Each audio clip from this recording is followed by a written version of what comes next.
Public Space Travel is a leftist, anti-capitalist podcast of disgruntled academics, video gamers, and friends.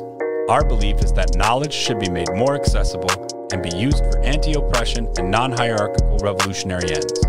You can support what we do at patreon.com/public space travel and reach out to us at publicspacetravel@gmail.com or leave us a voicemail at 208-502-1406. Now, on to the show. All right, everybody, welcome to Weekly Warp, this another edition. In this quarantine times, we are joined here today with Hunty. Hey. And Lazarus. Hello. And I am, of course, Lucy. And starting us off today, Hunty has some thoughts on the current going-ons for the week. So I'm going to throw it over to Hunty for that. I do have thoughts. I have thoughts because shit, y'all, it's August. And as a nation, we've been in various stages of quarantine since March, watching as over 150,000 of our fellow Americans have died due to complications attributed to COVID-19. That's a lot. That's heavy. The thing is that the alarm was sounded in January, and now we're over halfway through the year, and as we head into the fall, millions of us are waiting to see if our children will be the next casualty of an executive branch that is far more concerned with the re-election of their fascist leader than they are with trying to protect our youngest citizens. So that's just facts. Lots of conversations about going back to school. We might talk about that later, but because the president is so focused on re-election and because there are so many reasons why that's scary, that might be a little bit more of our focus today. Because what exactly is the law regarding the election? And can a president postpone it? Can the Department of Justice do that? And who is able to stop stopping our election? Because make no mistake, this election is for the very soul of our nation. It's a vote to determine if we care enough about each other to recognize the systemic inequities that plague our country. And it's a vote to state whether we're okay with a dictator. It's a very real decision about whether Trumpism, which is the embodiment of a movement that seeks to embolden conservative, powerful, isolationist, greedy, racist, white misogynists, if they're allowed to continue to shape America and its policies. So today we live in a democracy, and it's broken to be sure, and it won't be fixed with the election of Joe Biden, and that's no matter which woman he chooses as his VP. But make no mistake, the continuation of our democracy relies on ousting Trump. And so today we want to talk a little bit about how we do that and how we ensure that our elections continue as they need to. Thank you, T. I don't know what to do. The first thing I wanted to talk about was just sort of what you already addressed, the destruction of democracy that's currently happening. When the news first broke about Trump tweeting that suggestion that we postpone the election, I actually didn't even want to include it in here because I knew that he would find some way to backtrack and I didn't catch this, but Hunter, you had said that he had already said, "Oh, well, I was just throwing out an idea. I didn't actually." Yeah. And I knew that was going to happen, so I didn't even want to include it because that happens so often, and it's so frustrating, and it means nothing happens. And I want to find out how do we stop our democracy from ending, but I also feel like I want to feel like it hasn't already ended, because as far as I knew prior to last year's impeachment, that impeachment actually meant something, but apparently doesn't mean anything at all, because how are you even able to get reelected as a president? How is that even Girl, did you say last year's impeachment? Did I say, is it last year? Or was it this year? I'm pretty sure that shit just happened yesterday. Wasn't it January? Oh, was it January? It all blends together. Anything before March is last year. So I don't know. No, that's true. I just thought it was funny. Yeah, well, I'm pretty sure.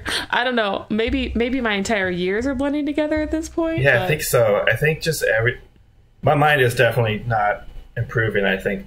But as a regular citizen, everyone was like, "Oh yeah, he's gonna get impeached," yeah. And then like he does, but then nothing happens. And I didn't know that nothing would happen after that. Like I thought that meant something. I don't know what else it means except for you got like a B- on a report card. It sounds like. The C's get degrees. Like, so how about a C? That's kind of why I didn't see the point. Like, I get it, and like I guess it's symbolic. And then like I've personally heard like the very lib response of like, you'll have to live with that forever as an impeached president. But it's like, who cares? This did shit. He's lived with other things.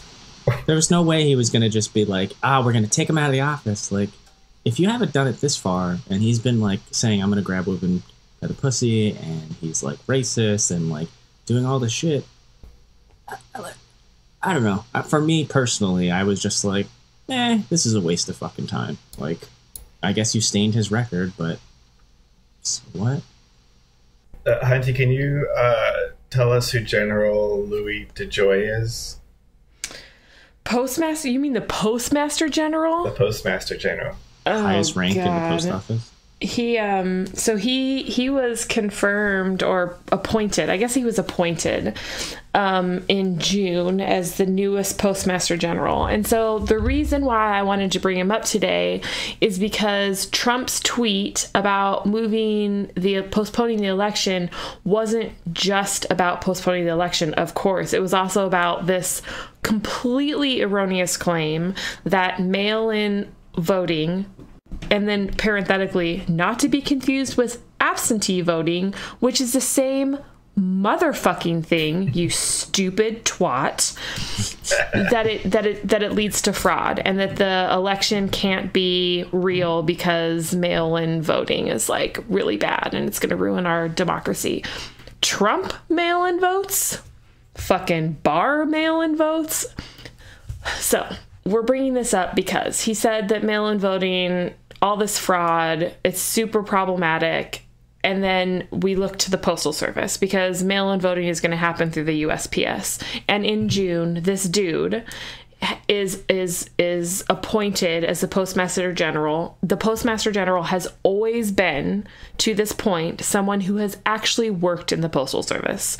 Of course, not unlike Betsy DeVos, that is no longer the case. This guy donated over $2 million to the GOP and to Trump's campaign. He's a private industry dude. Now he's in charge of the Postal Service, and he has fundamentally undercut much of mail carrying to this time. So like since June, he has cut overtime. He has determined that postal carriers can't go back to get more mail because usually they go out with some mail, then go back to get it and then take it out again. So there's a tremendous slowdown basically for all these reasons. And people are really worried that because of that, mail-in voting, which is safe, will nonetheless be hampered because this stooge of the president is now running the Postal Service and making sure that mail is late. So that's not good. I just want to say that for Postmaster General Louis DeJoy, I just want to say this is some bullshit stolen valor. All the other postmasters gone up the ranks, and I thank them for their service, but this is some stolen valor bullshit. No, it's bad. And so when we talk about postponing the election, will it matter if people's votes aren't counted? And I feel like that's what they're trying to do. They're trying to make sure the votes are counted. I saw a meme the other day that said no longer is election day November 4th because they're saying that mail is experiencing maybe like a 2-week delay. Voting is now like October 20th. Like right. You need to get your ballot in the mail October 20th if you want your vote to be counted. Yeah, I've been seeing that everywhere. And that's why people are saying that. So, let's return to the question. Can a president postpone the election? The answer is no. So we could even just start there. The answer is no. The president doesn't have the power to do that. It's embedded in the Constitution. The date of the election was like solidified in the 1800s at some point. I don't know the exact date. Someone can fact check me, but I know that it was like a while ago. And then, okay, so no, he can't. Then you have all this congressional testimony. So Barr went in front of Congress this week to talk about what a bag of dicks he is. Confirmed. I saw somebody write the other day that once again Democrats like stole defeat from triumph or something like that, because they had like this perfect opportunity to be like, the world is burning, and they just let Barr kind of walk all over them. But one of the questions that they asked him was, can the president postpone the election? And this motherfucker, the Attorney General of the United States, he says, I don't know. What is your job? What is your job? I would be so fired so fast. Anybody else? I'm so upset because I already know that there is different set of rules applied to me.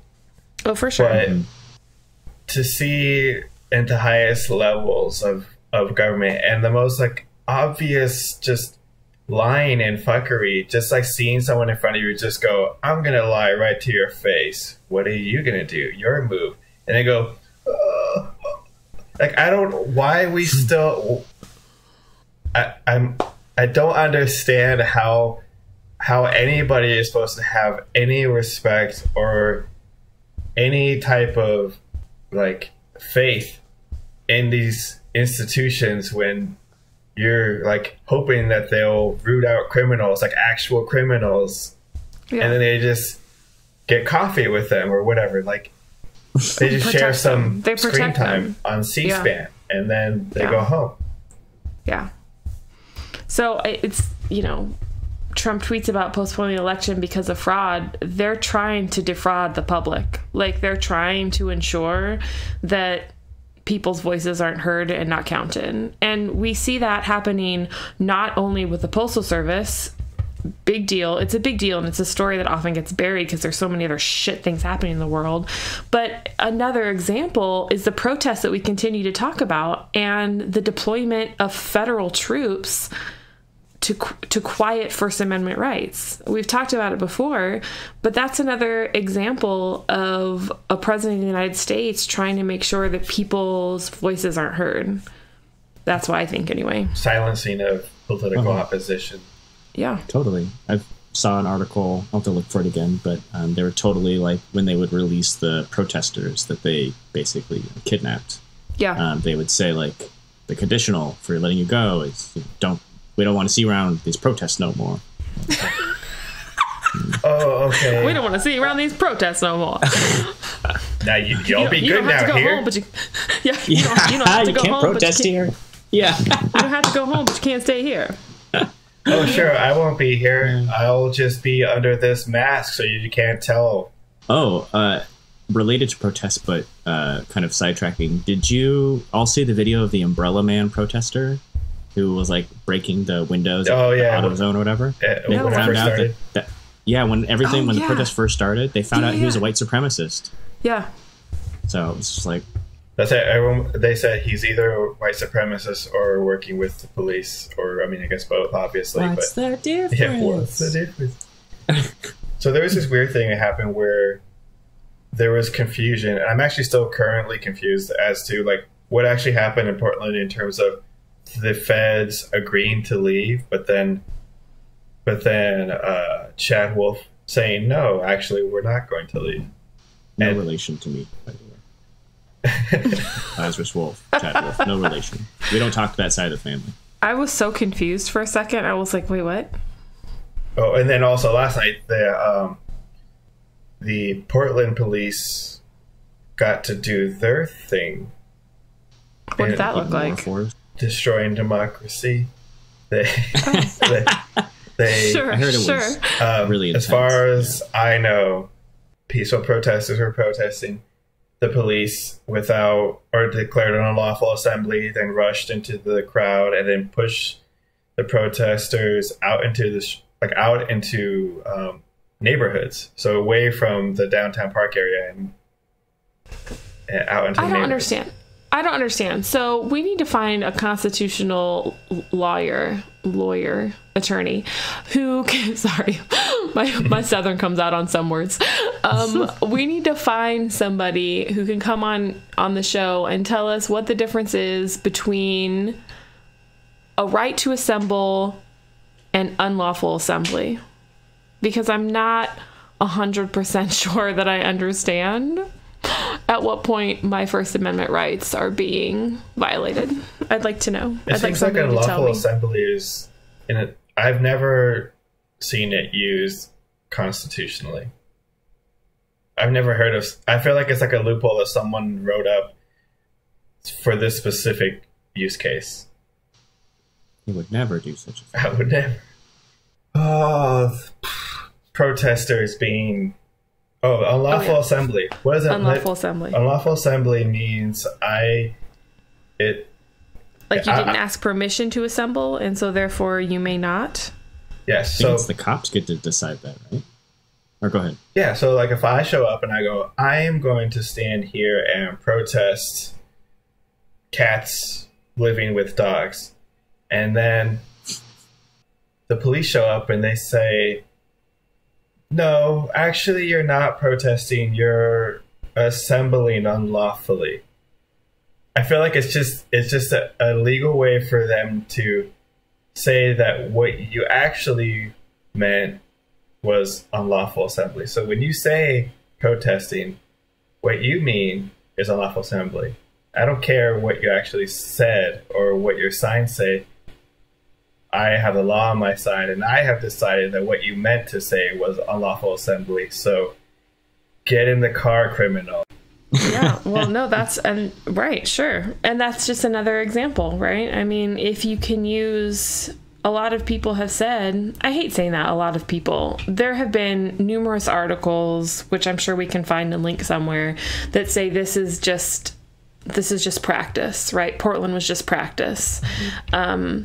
If you can deploy troops, let's just call it troops. Like, let's just call it like that. Like, if you can deploy troops, counterinsurgency, quote unquote, in your own country, you can use those troops then to, like you were saying, quiet dissent.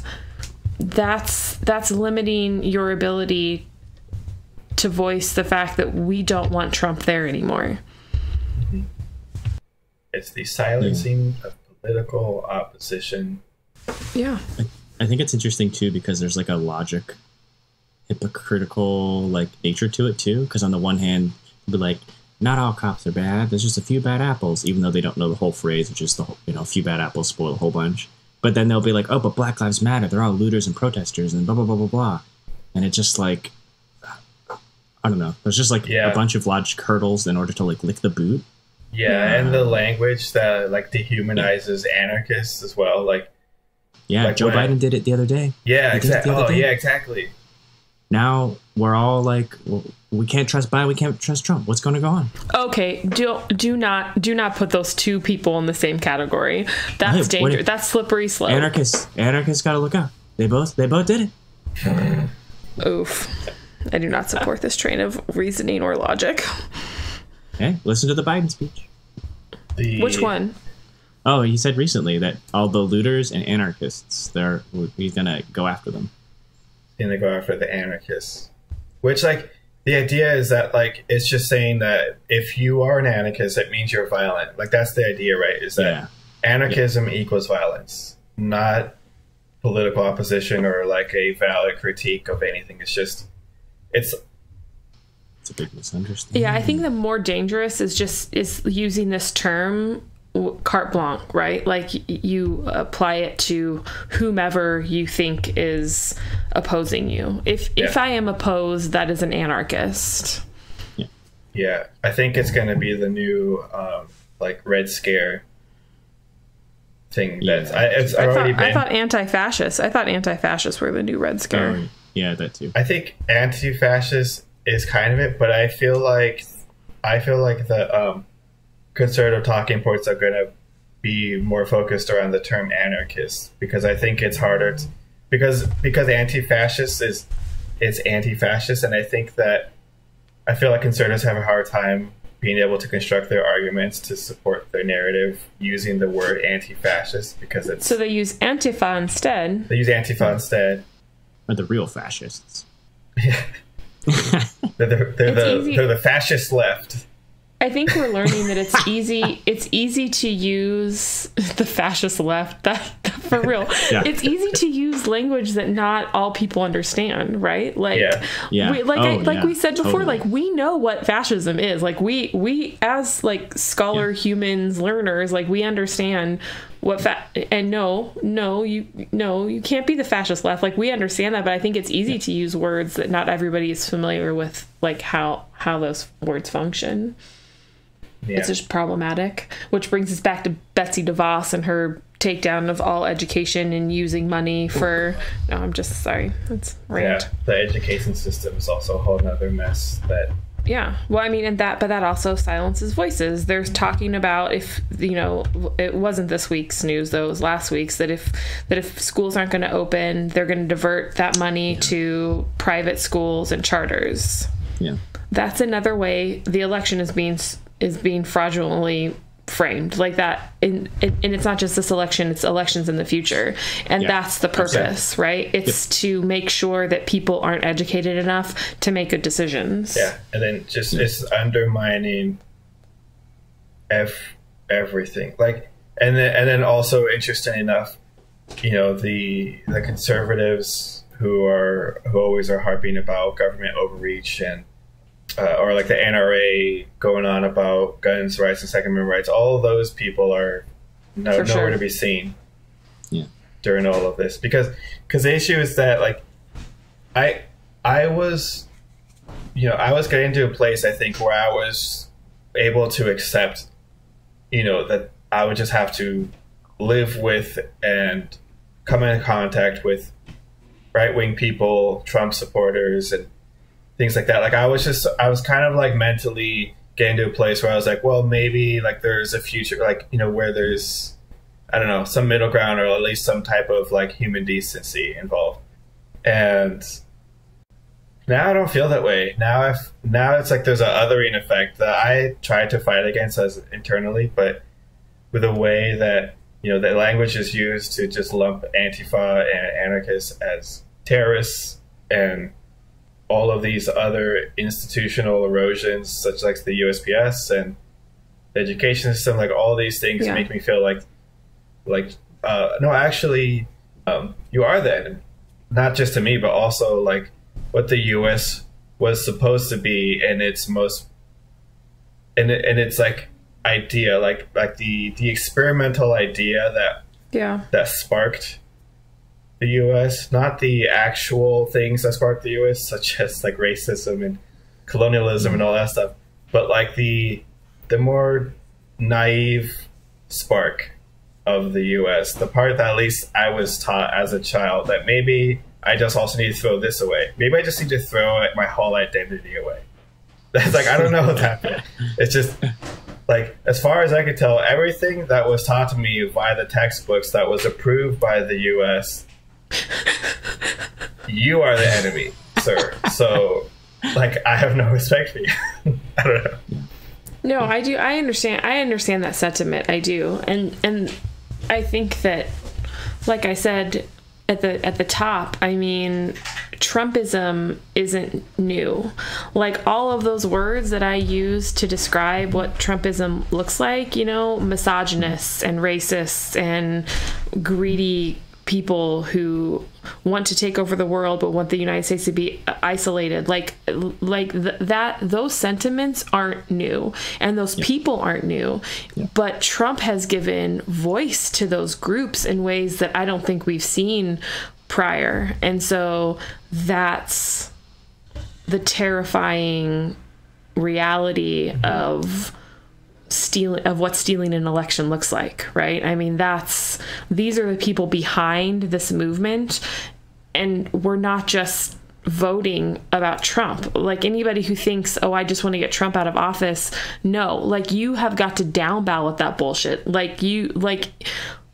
People like Mitch McConnell cannot be allowed to stay in Congress. Like, that dude is dangerous. People like Bill Barr shouldn't be able to have their positions of power, but he's there because of a compliant Senate.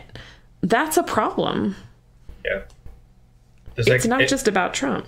It's like these checks and balances that we all heard of so often. I feel like they're not checking or balancing, and not only that, are being stripped of their power to check and balance. 100% agree. Yep. 100%.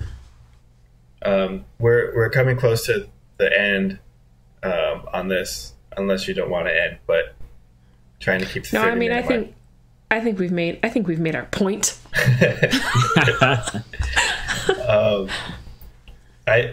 There's so much to cover. There's so much to go over. We're trying to condense all this information, and like we said in the first episode, like if any of you listeners have thoughts or ideas of what we can do reach out to us.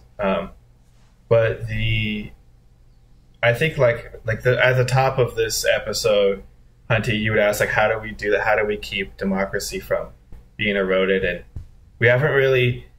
I don't know how. I still don't know how. Only thing I can do is to just, like, for one, like, I've been reaching out to my local DSA chapter, trying to get in contact with them, and sort of just trying to keep up with all the different things going on in my area. And that's democratic socialists, for all you who might be afraid of that second word, but do think that democracy is important. Yes. That's kind of one of the only things. The only other thing I could think of is, I don't know. I don't know. I don't know what else besides keyboard worrying and weekend worrying and other worrying things that. I mean, you can't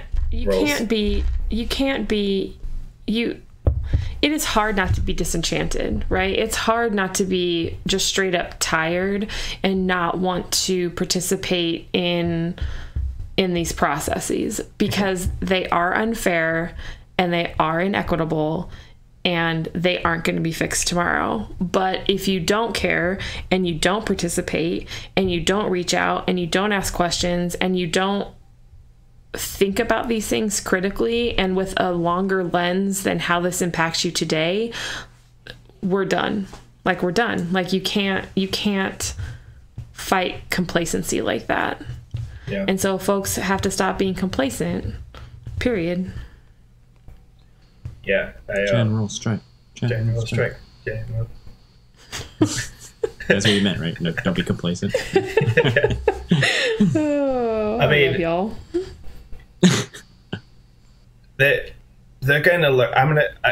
There's this thing in my head where it's just like, I want to just go, like, they are going to learn one day, because we do have the numbers. We've always had the numbers, but I mean, now we're getting forced with the eviction crisis and people not being able to eat. Eventually, like on a massive scale. Yeah. And there's only so far you can push people before you reap what you sow. I don't know what else to say. I'm not trying to be no, I know what Alex Jones over here, but I don't know. I guess that's it. That's all we have for today. Sorry, I feel like we're kind of a bummer, but that's the news. No, buy some stamps, y'all. Go buy stamps. Buy USPS stamps. Mm-hmm. Stamps.com still a thing? Is that still viable? Did they cut out the middleman? I don't even know. Did they fuck over USPS somehow? They cut out the middleman. But yes, go ahead, find us on Twitter at Public Space Pod. And if you want to find any of us individually, just do your own sleuthing through there. I love it. Yeah. That's great.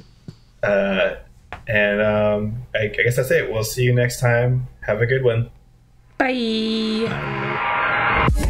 Space travel and so on and so on. Hi everyone, this is Lazarus Wolf. Just wanted to do a shout out to our patrons. Absolutely a genuine, massive thank you to our supporters who help us continue this podcast. So thank you, David, Noelia, and the Midnight Sloth for supporting us at the $5 solidarity level.